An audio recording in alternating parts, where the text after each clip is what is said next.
Hi అండి, welcome back to me and little soldiers. Last వీడియోలో చూపించాను టాస్ వేస్తే మాకైతే 2 సార్లు విజయవాడ వచ్చింది, ఒకసారి విశాఖపట్నం వచ్చిందని. నేను కూడా ఇట్లనే అనుకున్నా. ఓకే, విజయవాడ వరకు వెళ్ళి అక్కడ దగ్గరలో సూర్యలంక ఉంటుంది కాబట్టి చూసుకొని రిటర్న్ అయిపోదాము అని. కానీ అనుకోకుండా మా వారు చెప్పారు మనం విశాఖపట్నం వరకు వెళ్దాము అని. ఎందుకంటే బాబు టాస్ వేసినప్పుడు విశాఖపట్నం వచ్చింది, బాగా ఎక్సైట్ అయింది కాబట్టి వాడి కోసమన్నా వెళ్దామని. కానీ నాకు ఒకటే భయం వేసింది, లాంగ్ కాబట్టి డ్రైవింగ్ చేయడం ఎట్లా అని. అందులోకి పిల్లల్ని తీసుకొని ఇంత లాంగ్ వెళ్ళడం సేఫా కాదా అని కూడా బాగా ఆలోచించిన.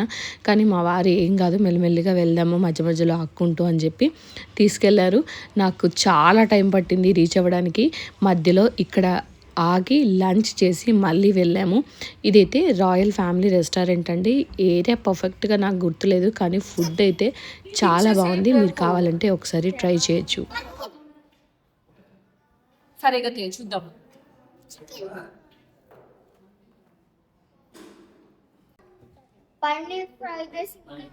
పన్నీర్ బటర్ మసాలా చపాతీ తింటారు మరి ఏదైనా ఓకే.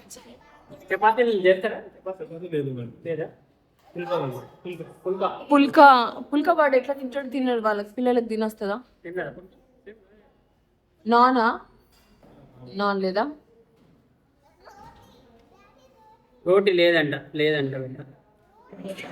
బిర్యానీ ఎట్లుంటుంది కానీ వెజిటేబుల్స్ చెప్పి 2 వెజ్ మీల్స్ తీసుకురండి. అడిషనల్ గా పన్నీర్ కర్రీ చెప్పు. వాడు అది పన్నీర్ కర్రీ అంటుంది కదా. పన్నీర్ వెజ్ మీల్స్ ఏమేమి కర్రీస్? వెజ్ మీల్స్ ఏం కర్రీస్ వస్తాయండి? పప్పు సాంబార్ ఓకే.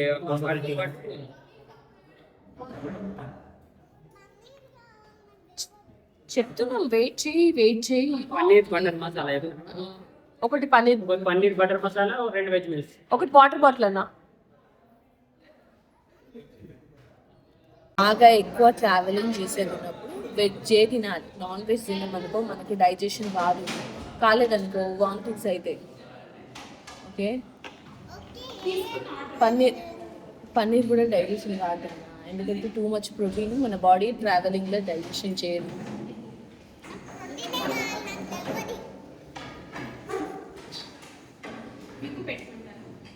దోసకాయ పచ్చడి, పప్పు, ఈ దొండకాయ గ్రేవీ కర్రీ అయితే ఎంత బాగుందో. అలాగే క్యాబేజీ పకోడా, అప్పడం, సిరా ఇచ్చారు, కొంచెం జీరా రైస్, అలాగే వైట్ రైస్ అయితే మనకి నచ్చినంత పెట్టుకోవచ్చు. కర్డ్ ఉందండి, టేస్ట్ సూపర్ అంటే సూపర్. పన్నీర్ కర్రీ కూడా బాగుంది. కానీ ఫస్ట్ పిల్లలకి తినిపించిన తర్వాత మేము తిన్నామన్నమాట. నాకైతే ఈ దొండకాయ కర్రీ అసలు రెసిపీ అడిగి తెలుసుకోవాలనిపించింది, అంత బాగా చేశారు, చాలా బాగుంది.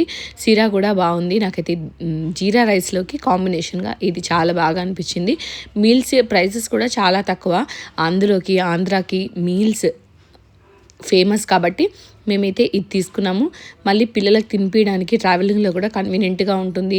నాన్ వెజ్ ఎక్కువ తిన్నా కూడా డైజెస్ట్ కాదు. మళ్ళీ ఏదైనా గుడికి వెళ్ళాలి అనుకుంటే సడన్గా వెళ్ళలేము కాబట్టి నేనైతే ఇక్కడ వెజ్జే ప్రిఫర్ చేసి వెజ్జే తీసుకున్నామండి. ఫుడ్ బాగుంది. అలాగే ఛార్జింగ్ పెట్టుకోవడానికి కూడా అంకుల్ అయితే ప్లేస్ చూపించారు, ఫోన్ ఛార్జింగ్ అయిపోతే కూడా. పెరుగు చూడండి ఎంత థిక్గా మంచి చిక్కగా ఉందో, చాలా బాగుంది. రైస్ మనకు నచ్చినంత పెట్టుకోవచ్చు అనమాట. అలాగే తిన్న తర్వాత అక్కడ మేము కార్లో బెడ్ వేసాం పిల్లలకి. ఎగిరి పిల్లలు మొత్తం దాన్ని గాలి పోగొట్టాను, అందుకే మళ్ళీ రీఫిల్ చేశారు ఈయన. ఆ తర్వాత ఒక అరగంట వరకు కాసేపు అటు ఇటు పిల్లల్ని తిప్పాము. వాకింగ్ చేసినట్టు చేస్తే వాళ్ళకు కూడా డైజెషన్ అవుతుంది, వామిటింగ్ చేసుకోకుండా ఉంటారని. పీస్ఫుల్గా ఉందండి, మంచిగా అక్కడ ఆవుల్ని కూడా పెంచుతున్నారు, రెస్ట్ రూమ్స్ అన్నీ కూడా నీట్గా ఉన్నాయి. అందుకే నేను అక్కడ పిల్లల్ని తీసుకొని ఇంకో కాసేపు ఉన్న తర్వాత మళ్ళీ స్టార్ట్ అయిపోయాము. మధ్యలో ఆక్కుంటూ వెళ్తున్నాము, ఎందుకంటే మా ఆయనకు రెస్ట్ ఉండాలి. రెగ్యులర్గా నడిపే వాళ్ళంటే నడుపుతూ ఉంటారు, కానీ ఎప్పుడో కానీ మేము ఇంత లాంగ్ వెళ్ళాం కాబట్టి ఆయన కూడా ఎఫెక్ట్ కాకూడదని. వెళ్ళే దారిలో నాకైతే ఈ బ్రిడ్జ్ భలే అనిపించింది. ఆల్మోస్ట్ ఒక 3-4 కిలోమీటర్స్ పొడుగుందేమో ఇది, చాలా బాగుంది ఇది. ఆ తర్వాత మధ్యలో ఒక దగ్గర ఆగి నేను ఫ్రూట్స్ అయితే తీసుకున్నానండి. అక్కడ రాజమండ్రి దగ్గర అనుకుంటా అది. ఫ్రూట్స్ ఎన్ని రకాల ఫ్రూట్స్ ఉన్నాయో అన్ని రకాల ఫ్రూట్స్ ఉన్నాయి. అవన్నీ చూసిన తర్వాత నాకు యాపిల్స్ బాగా అనిపించాయి, యాపిల్స్ తీసుకున్నాను. ఆ అంకుల్ని నేను పర్టికులర్గా అడిగాను, అంకుల్ వీడియో తీసుకోవచ్చా అని. అంకుల్ చాలా కెమెరా ఫ్రెండ్లీ, మంచిగా తీసుకోండి అమ్మా అని చెప్పి అన్నీ అన్నీ తీసుకోమని చెప్పారు.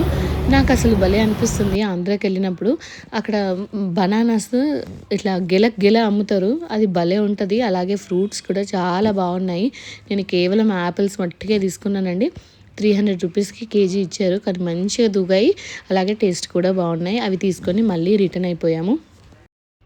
మధ్యలో జంక్ తినే కంటే ఈ ఫ్రూట్స్ తినడం బెటర్ అని. పాప కొంచెం తక్కువ తింటుంది ఫ్రూట్స్, బనానా మట్టుకే తింటుంది, కానీ ట్రావెలింగ్ చేసినప్పుడు బనానాస్ తింటే కొంచెం వామిటింగ్ సెన్స్ వస్తుంది అని చెప్పి నేను బనానా తీసుకోకుండా ఈ యాపిల్ మట్టుకే తీసుకున్నాను. పిల్లలకి మధ్య మధ్యలో తినిపిస్తూ వెళ్ళొచ్చని. ఆ తర్వాత మేము వైజాగ్ చేరుకునేసరికి రాత్రి 8 అయితే అయిందండి. ఎందుకంటే ఆక్కుంటూ వెళ్తాం కాబట్టి టైం ఎక్కువ తీసుకుంది.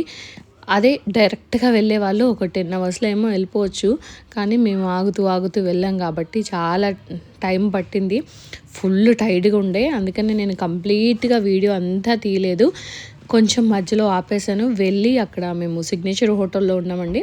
ఆ హోటల్కి వెళ్ళి రెస్ట్ తీసుకున్నాం ఫస్ట్, అందుకని కంప్లీట్ వీడియో ఇంతే తీసాను. ఈ మాత్రము పిల్లలతో హ్యాండిల్ చేయడమే కష్టం అనిపించింది. అసలు ఫుల్ వ్లాగ్స్ కొంతమంది తీస్తుంటారు, భలే తీస్తుంటారు. నాకు విచిత్రంగా అనిపించింది, ఇంత కష్టమైంది వీళ్ళని హ్యాండిల్ చేయడము అని.